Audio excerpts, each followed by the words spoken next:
I always thought my family was just weird in a normal way. You know, the kind of weird where your aunt collects ceramic frogs or your grandpa tells the same war story every Christmas. I never thought it was the kind of weird where I would be sitting alone in my dorm room, sobbing at 2 in the morning, trying to piece together a truth I never asked for. But here I am. I should probably start from the beginning, or at least the version of the beginning I grew up believing. I was raised by a single mom. Her name is Diane. Strong, serious, and always tired. She worked 2 jobs for most of my childhood.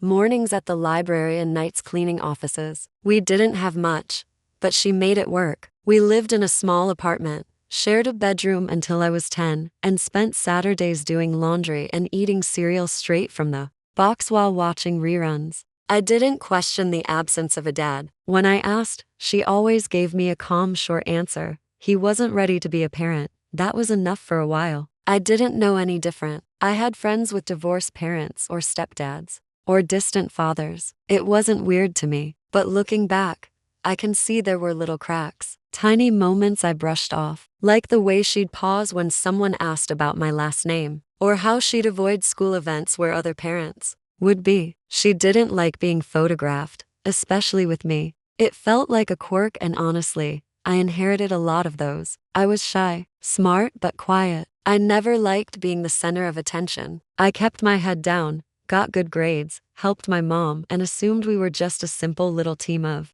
2. Then came my scholarship. I got into a university 2 states away, small, private, prestigious. My mom was proud. I was excited. Everything felt like it was finally starting. I moved into my dorm, made a few friends, and started living a life that felt full. One night, my roommate and I were talking about families. It was one of those late night, half delirious chats where you open up about everything and nothing. She asked if I had any siblings. I said no. Then she asked about my dad, and I gave her the usual line. She tilted her head and said, "Wait, what's your last name again?" I told her. She blinked. "That's weird. There's this professor here, Dr. Carson, who has the same last name. I think he teaches business. Tall guy, kind of intense. Looks like he could be a politician or something." I laughed it off. Coincidences happen, but something about the way she said it stayed with me. That night, I looked him up. There he was, Dr. Michael Carson, professor of business ethics, clean cut,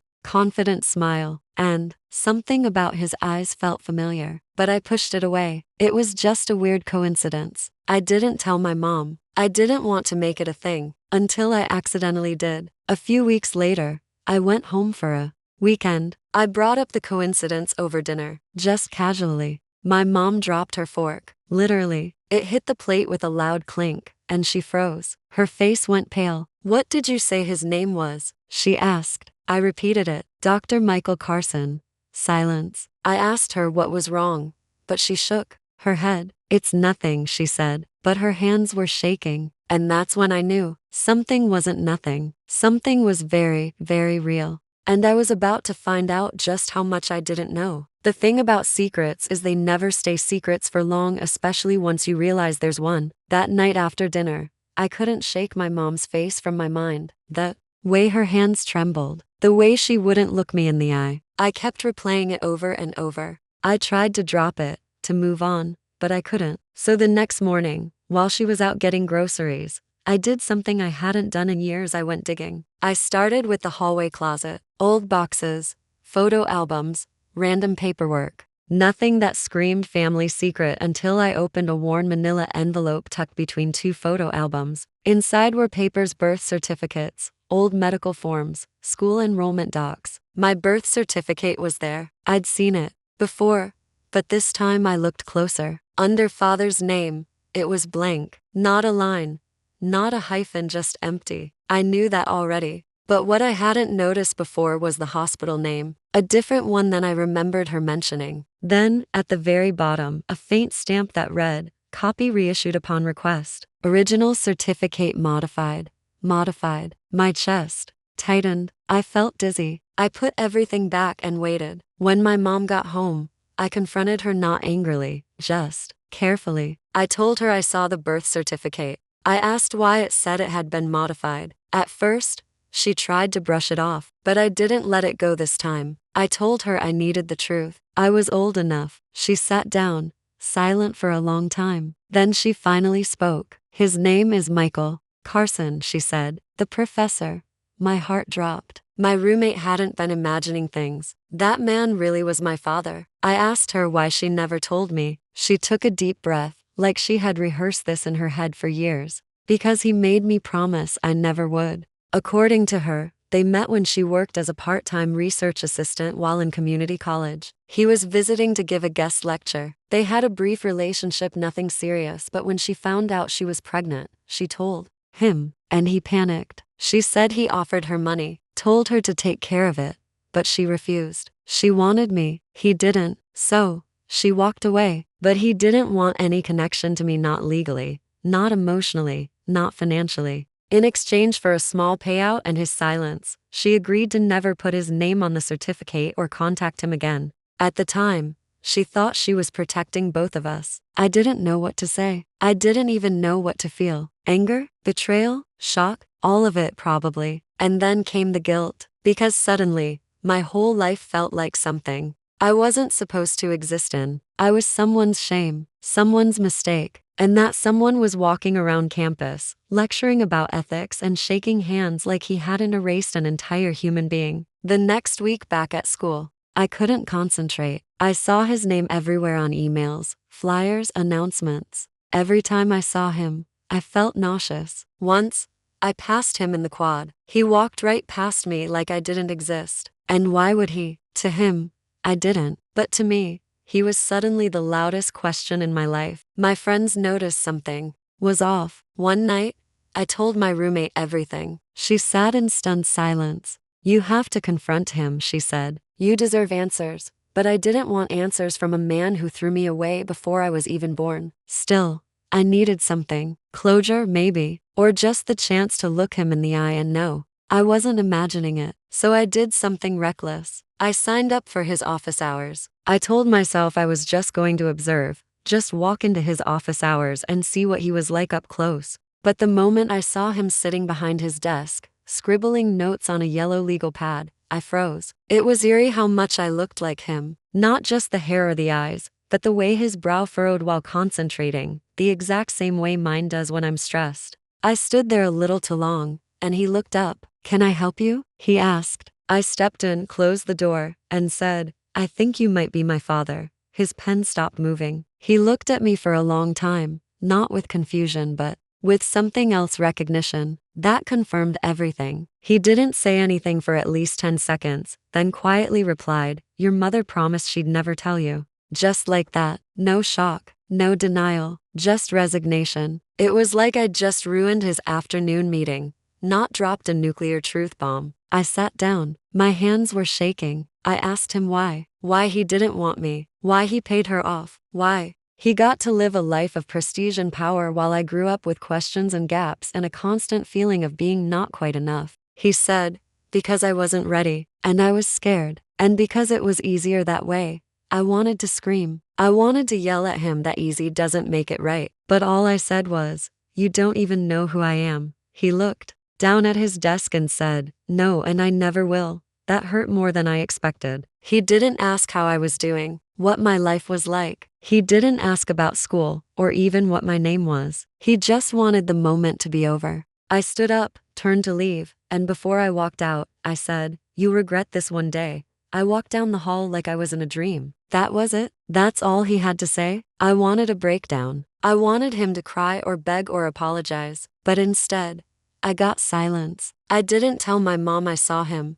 I didn't want her to know how awful it had been. But I think she sensed something. That night, she brought tea into my room and just sat with me. We didn't talk, but her being there was enough. Over the next few weeks, I tried to put it behind me, but it lingered. I started therapy. I told my therapist everything. She helped me see something I hadn't before. None of this made me less worthy. None of it meant I didn't deserve to take up space, to be loved, to feel real. But still, the pain stayed. I became hyper-aware of everything around me. Every time someone mentioned their dad, I flinched. Every time someone praised Professor Carson, I wanted to throw up. I started skipping his lectures. I couldn't sit in a room with him like nothing happened. Then one day, I got a message. It was from a woman named Carla Carson, his wife. My heart stopped. She wrote, "I know who you are. We need to talk." I didn't respond right away. I was terrified. Why now? Had he told her? Did she hate me? Was she going to ask me to disappear again?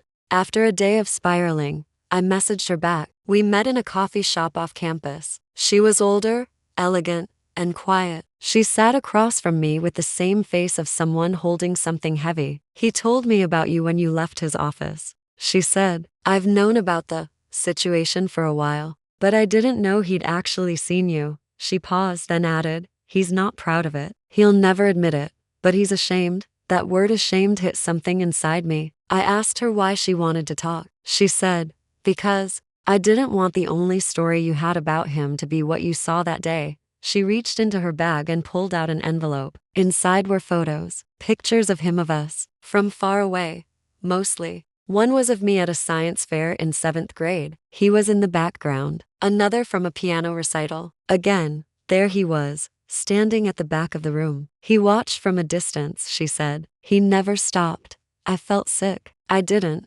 know if that made it better or worse. All I could think was, you were there and still chose not to show up. She told me he never had other children, that sometimes late at night, he'd say things like, "I wonder what she's like now." She said he was weak, but not evil. A man who made one bad choice and didn't have the courage to make it right. I thanked her and left. But that night, I sat with those photos for hours. I cried, not because I forgave him, not because it fixed anything, but because finally, I knew I wasn't invisible. After that meeting with Carla, something in me shifted. I didn't feel better exactly, but I felt less alone in the experience. For weeks I had been carrying this heavy, confusing identity, daughter of a man who refused to acknowledge me, yet watched from the shadows. It was haunting in a way I couldn't put into words. But now I had proof, literal photographs that he saw me. Maybe he didn't want to raise me. Maybe he didn't want anyone to know about me. But I was real. I existed in his world,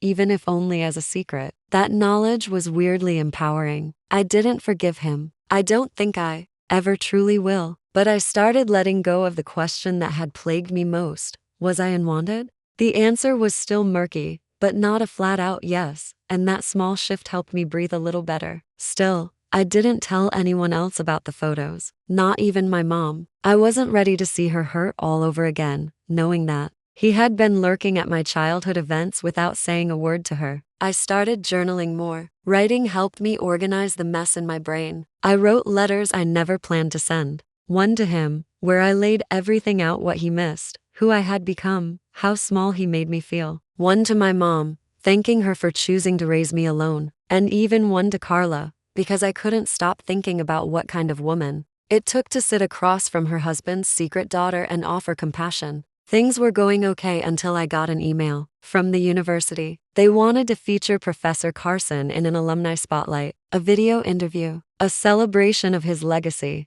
The moment I read that, something boiled inside me. Legacy? Legacy of what? Silence? Cowardice? It felt so wrong that a man who'd worked so hard to hide me could be publicly praised for shaping young minds. And that's when I did something I never thought I would. I sent an anonymous tip to the student paper. Not out of revenge, at least. That's what I told myself, but because I couldn't stomach the hypocrisy anymore. I didn't give them the full story. Just hinted that Professor Carson had a hidden past, one that included paying hush money to keep a child's existence secret. I didn't expect them to take it seriously, but they did. Within a week, the editorial board was buzzing. I overheard someone in my dorm talking about how the newspaper was investigating a potential scandal involving a faculty member. I knew I had lit the match, but I hadn't expected the fire to spread that fast. Then came the interview. It was published on the university's YouTube channel. And there he was, my biological father, sitting in front of a bookshelf, talking about education, ethics, and the importance of transparency in academia. I almost laughed. It was so absurd it felt like satire. But the comments told a different story. Students and alumni were proud. No one suspected a thing until the article dropped. The student paper ran a story titled "The Man Behind the Curtain, Uncovering the Secrets of a Campus Icon." It was vague enough to avoid legal blowback, but detailed enough to get people talking. Reddit threads exploded. Anonymous commenters shared rumors. One person claimed to have seen him at a doctor's office with a young girl years ago. Another posted a blurry photo of him standing at a school recital. It snowballed. Suddenly, the image of Professor Carson was cracking. And even though my name was never mentioned, I knew people would connect the dots if they tried hard enough. That terrified me. I didn't want to be the center of a university scandal. I didn't want pity stares or awkward whispers. I just wanted to live my life, but it was too late. One afternoon, I got called into the dean's office. My stomach dropped. I thought I was in trouble, but when I walked in, the dean simply asked, "Is there anything you want to share with me about Professor Carson?" I froze. I didn't say yes. I didn't say no. I just sat there, lips sealed, because I still wasn't sure what the right thing was anymore. The next week, Professor Carson went on indefinite leave. The university cited personal matters. His classes were handed off to a TA. The whisper network only grew louder. And then, something happened I never saw coming. Carla reached out again. She asked to meet. We sat in the same coffee shop, but this time, she looked exhausted. She told me that he knew the story had come from me, that he wasn't angry, just defeated. He always thought he could outrun the past, she said. He didn't realize it would catch up through you. I didn't know what to say. She looked at me and added, "You've become everything he was afraid of and everything he never gave himself permission to be." I asked what that meant. She said, "Free." That word sat with me. Free. For so long I had felt trapped in a story I didn't ask to be part of. Now, I was the one writing it. But even then, a small part of me still wanted closure. Not for him, for me. So, a week later, I sent him one final letter. I didn't expect a response to the letter, but writing it felt like reclaiming my voice. I told him everything I never had the chance to say growing up. That I used to wonder what was wrong with me, what made me so easy to walk away from. That I watched dads at school pick up their daughters and imagined what it would feel like to be held by someone who was half of me. That I hated him, then missed him, then hated myself for missing him. I told him I wasn't interested in being part of his life now. I didn't need a father anymore. But I did need truth. I needed to stop being the shadow in his perfect world. I dropped the letter in a mailbox without a return address, heart racing, hands trembling. Days passed, then weeks. Nothing came back. But the weight on my chest felt lighter, just from saying it out loud. My mom noticed the shift in me. One night over dinner, she gently said, "You've been quieter lately." But not in a sad way. I nodded. "I'm just figuring things out." She reached across the table and squeezed my hand. I debated telling her everything, the photos, Carla, the article, the letter, but I stopped myself. She had carried this story alone for so long. I didn't want to dump the aftermath on her too. For the first time, I wasn't trying to protect everyone else from the truth. I was just choosing peace. Then, out of nowhere, I got a text from an unknown number. It simply said, "I got your letter. I don't expect forgiveness, but thank you for writing." I stared at the screen for a long time. I knew it was him. The words were so him-guarded, heavy and complete, but they were also more than I ever expected. I didn't reply. There was nothing left to say, but the fact that he read it, that was enough. I told Carla later. She texted me to check in, and I let her know he had reached out.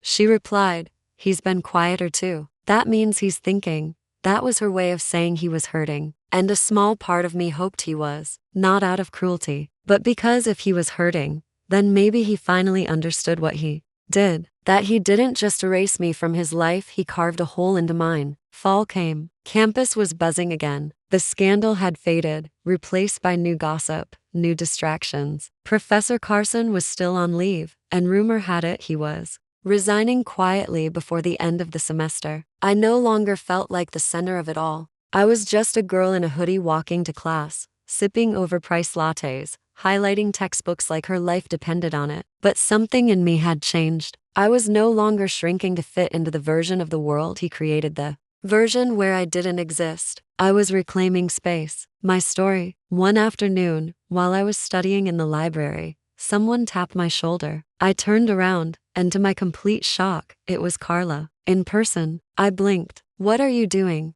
here?" She smiled nervously. "I was in town for a conference. I thought, maybe we could talk, face to face, We stepped outside and sat on a bench under a tree losing its leaves. She handed me a small envelope. I wasn't sure if I should give this to you, but it's from him. My hands trembled as I opened it. Inside was a photo, not of me, of him, holding a baby. Me. I had never seen this photo before. My mom didn't have it. I stared at it for a long time. He looked young, unsure, but he was holding me like I mattered. He kept it, Carla said softly. All these years, in his desk drawer.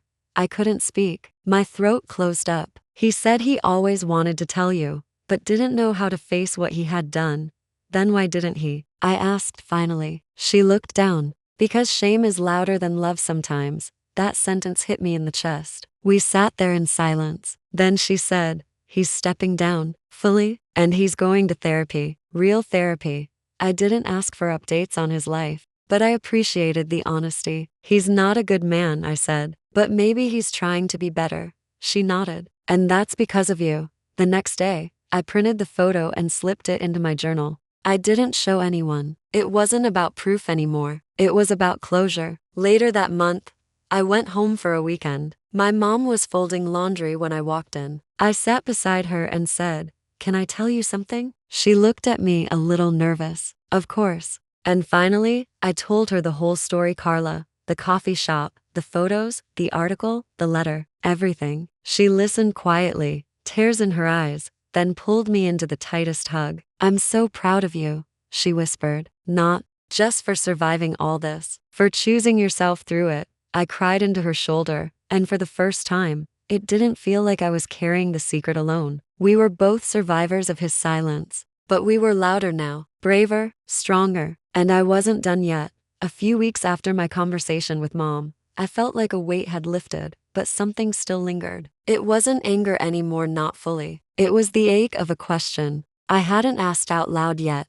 Who else knew? Was I the only one who had lived my entire life in confusion while other people kept this carefully hidden secret? I started looking back on family gatherings, birthdays, holidays, trying to remember if there had ever been a slip-up, a sideways glance, a moment of hesitation in someone's voice. And I realized there had been things I ignored. My uncle once said something about how I had my father's nose, then quickly changed the subject. My aunt looked uncomfortable once when someone asked why I didn't look like my mom at all. Back then, I brushed it off. Now I wasn't so sure. At Thanksgiving, I decided to find out. I came home with pie and calm energy, pretending everything was normal. It was just me, Mom, and my aunt and uncle that year. Over dinner, I said casually, "I found out who my dad is." Everyone froze. My aunt's fork paused mid-air. My uncle cleared his throat. Mom looked over at me, her face soft but unreadable. "Carla told me," I added, "and I saw a picture." No one said anything. I turned to my aunt. "You knew, didn't you?" Her eyes welled up, and she slowly nodded. "We didn't know how to tell you. It wasn't our place, but you all kept seeing him," I said, trying to keep my voice steady. "At reunions, weddings, everything. And no one thought I deserved to know?" My uncle jumped in. "We thought maybe he'd eventually do the right thing, but he never did. And we didn't want to be the ones to open old wounds." "It wasn't an old wound to me," I said. "It was my whole life." The table went quiet. Mom put her hand over mine, and I saw guilt in her eyes. Not because of what she did, but because of what I'd lost. I stood up. "I'm not mad," I said. "I'm just done being lied to. I want honesty, even if it's messy." That night, my aunt slipped me an envelope. "This is from years ago." He sent it to me. I never opened it. I took it upstairs and stared at it for an hour before I ripped it open. Inside was a letter, dated when I was 13. It started with, "I think about her every day." He had written it during some major life event, I guessed maybe when I started high school. It wasn't long, just a few paragraphs about wondering who I was becoming, if I liked to draw, if I was smart like my mom, if I ever looked in the mirror and saw him. It ended with, "One day, I'll try to fix it. I don't know how, but I want to." I didn't cry. I didn't feel angry. I just felt tired. 13 was the year I begged my mom to tell me who my dad was, and she said, "He wasn't ready to be a father." That line haunted me for years, but now I realized he wasn't ready, and he never tried to be. I folded the letter and burned it in the fireplace. It didn't belong in my story anymore. It was a version of him that lived only in excuses. After Thanksgiving, I started journaling every day. Not about him, about me, who I was, who I wanted to be. It helped me stop defining myself through the lens of abandonment. I applied for a fellowship abroad. I got accepted. When I told my mom, she hugged me so tight and whispered, "You're so much more than anything he ever gave you," and I believed her. Before I left the country, I wrote one last letter. This time, I didn't send it to him. I left it in my drawer. It was for me. It said, "You're not a secret anymore. You're not a question mark in someone else's story. You're not made of silence. You are the loudest, bravest thing I've ever seen. You grew up not knowing where you came from, but you still became someone worth knowing. That's all you need to be." I packed my suitcase, left that letter folded next to the picture Carla gave me, and walked out of that house feeling free.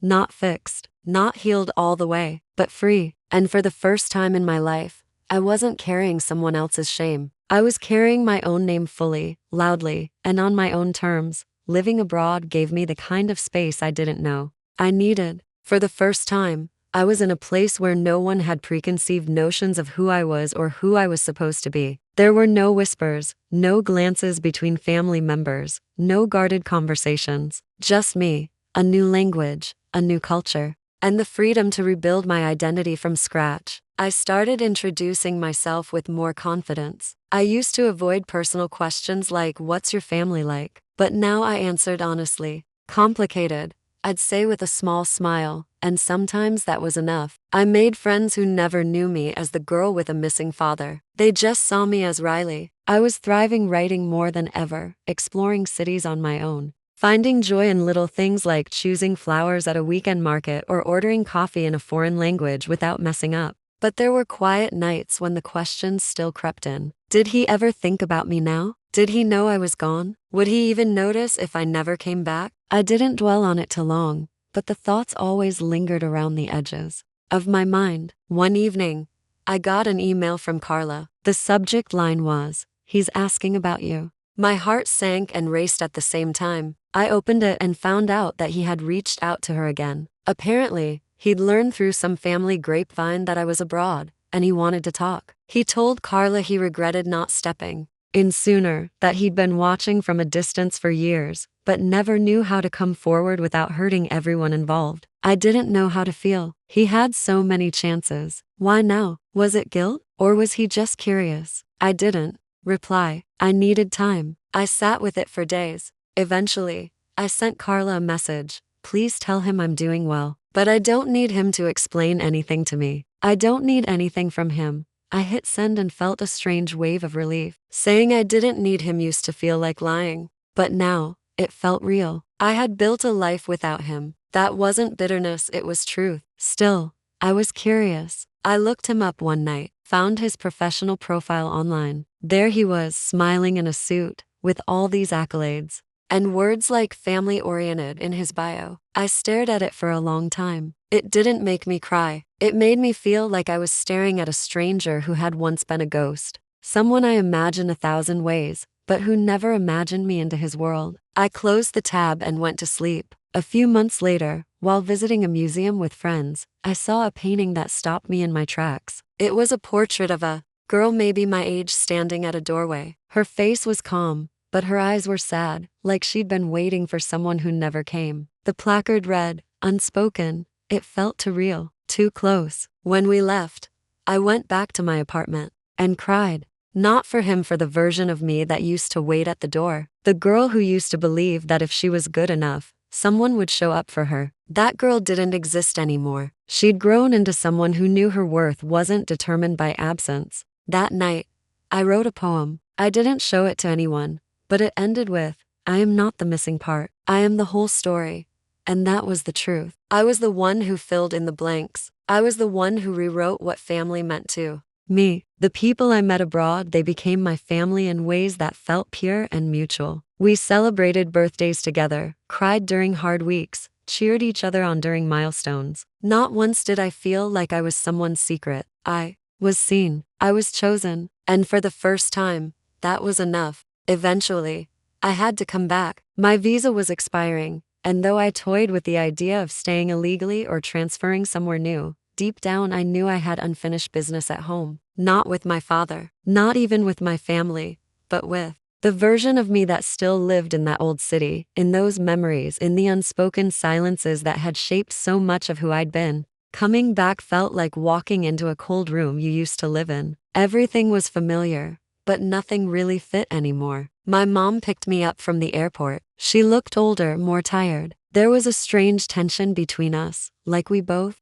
wanted to say things but didn't know how to start. On the way home, she asked me how I'd changed, what I'd learned. I gave generic answers about independence, confidence, language skills, but not about him. Not yet. That conversation came a few days later. We were sitting on the porch with tea. She looked at me and said, "You know, I always hoped you wouldn't hate me for not telling you." I blinked. She didn't say who or what, but we both knew. I said, "I don't hate you, but I do wish you'd trusted me more." She nodded, tears forming in her eyes. "I was afraid that if you knew he didn't want to claim you, you'd blame yourself." I paused. But instead, I blamed me anyway, and I didn't even have the truth. That landed hard. We sat in silence. That moment didn't fix everything, but it was a start. I could see that she carried her own shame, her own regrets. And while that didn't erase mine, it helped to know I hadn't imagined all the silence and strange energy growing up. It had been real, not paranoia, not me being dramatic. Real. A few weeks later, I ran into my cousin, Claire, one of the few people in our extended family I actually liked. We went for coffee,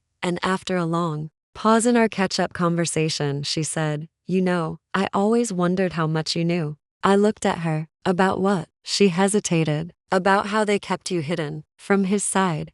I raised an eyebrow. "So you knew?" She nodded, her mouth tight. "Not everything, just whispers. That he had a daughter, but it wasn't official, not acknowledged." That word hit me like a slap. Not acknowledged. Like I was some bad decision that got swept under a rug. "I'm sorry," she added. "You deserved better." I nodded, not trusting myself to speak. Later that night, I sat in my room and looked through old photos. Ones where I was beaming in birthday hats, holding up art projects, hugging my mom. I wondered what he'd think if he saw these, if he'd feel a pang of guilt or just relief that I'd turned out okay without him. But then I stopped myself. I didn't want to build my identity around being abandoned. I didn't want to keep measuring my worth through his lack of presence. That had already stolen enough of my childhood. I decided to write my story, not for him, not even for my family, but for me, so I'd never forget how far I'd come. I started drafting essays, even turned some into short stories. I shared one at a local reading night. The theme was truth. When I finished reading, the room was silent for a beat, then filled with claps. Afterward, a woman came up to me and said, "Thank you for that." I grew up as someone's secret too, and in that moment, I realized how many of us there were. Kids turned adults who had to piece together their own worth in the shadows of someone else's silence. But we were finding our voices. We were writing our own endings, and that was power. It's strange how secrets grow quieter when you stop giving them power. For years, I let the fact that I was hidden, excluded, unacknowledged shape how I saw myself. I believed that if my father didn't want to claim me, maybe there was something fundamentally wrong with me. Maybe I wasn't enough. Maybe love, real love, was something I had to earn. But time has a way of softening those beliefs, especially when you start to rewrite your own narrative. I didn't confront him. I didn't send letters or show up unannounced. That part of me that used to dream of forcing him to acknowledge me, she was tired. She wanted peace more than validation. One day, I looked him up on social media. Just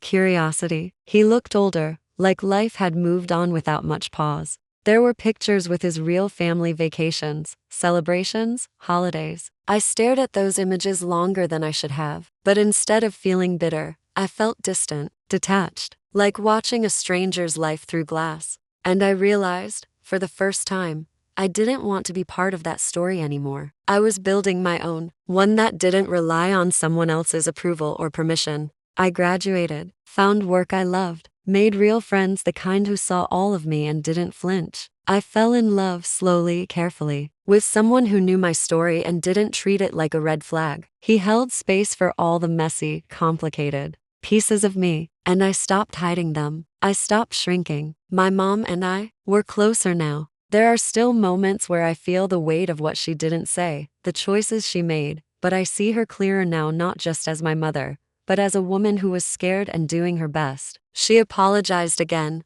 properly this time, not just for what happened, but for what I carried because of it. I forgave her, not because she earned it perfectly, but because I needed to let go of what was never mine to hold in the first place. We've talked about the past more honestly now. I've learned things that helped me understand, not excuse, but understand. And that gave me peace. Not closure exactly, just peace. I even reconnected with a few family members. The ones who used to look at me with pity now seem awkward, maybe even ashamed. I don't need their validation either. I've made my own community, one built on honesty, boundaries, and chosen love. And most importantly, I've stopped defining myself as the secret. That's not who I am. I'm the woman who survived it, who outgrew it, who turned it into a story, then shared it so others wouldn't feel alone. That's the legacy I'm building now. That's what I'll carry forward. Because being someone's secret might have been part of my beginning, but it's not the end.